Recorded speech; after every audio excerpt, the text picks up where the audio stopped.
Audencial, a guerrilla with the Philippine resistance movement, turned second lieutenant in the U.S. Army forces in the Far East. He was a guerrilla and he was fighting the Japanese then, with, of course, with the Americans. But like many Filipinos who fought and served alongside the U.S. during World War II, Audencial may never be recognized because of lost documentation.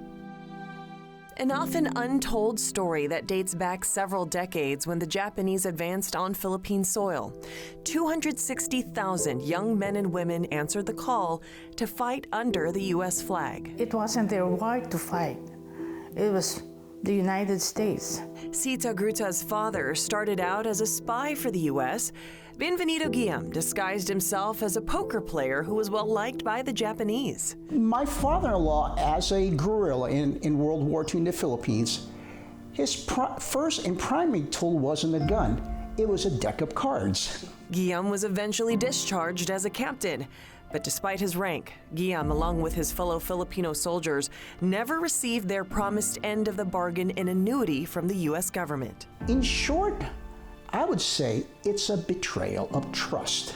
You don't fight a war anywhere, and I spent 34 years in the military myself, and then get nothing for it.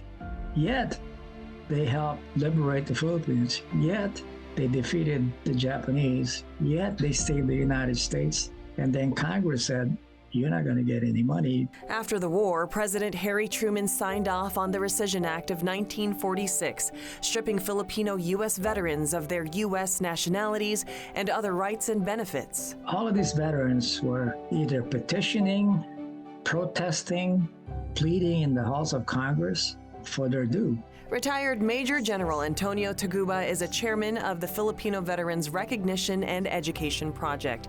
Their goal now is to educate Americans about the heroic actions of hundreds of thousands of Filipinos who fought for their freedom during World War II, only to be forgotten. And yet, progress. As a U.S. naval officer and as an American, I am very proud of what we're doing to correct this. Since 2017, congressional gold medals have been presented to living Filipino World War II veterans or surviving family members who have verifiable records of their service. For families like the Guillem Grutas, the moment was bittersweet. It's a little bit too late because most of them are gone. It makes me proud because it makes me emotional. The fight is far from over. What we're asking for is to have the United States president apologize to the veterans. Give them back their honor, their dignity, their reputation, because they're all relevant in American history. For those whose names won't make it into the databases, your service and loyalty for a country many of us now call home are unmatched. And to my grandfather, Audencial, we honor your name and legacy. This story is dedicated to you. For Veterans Voices, I'm Kristina Audencial.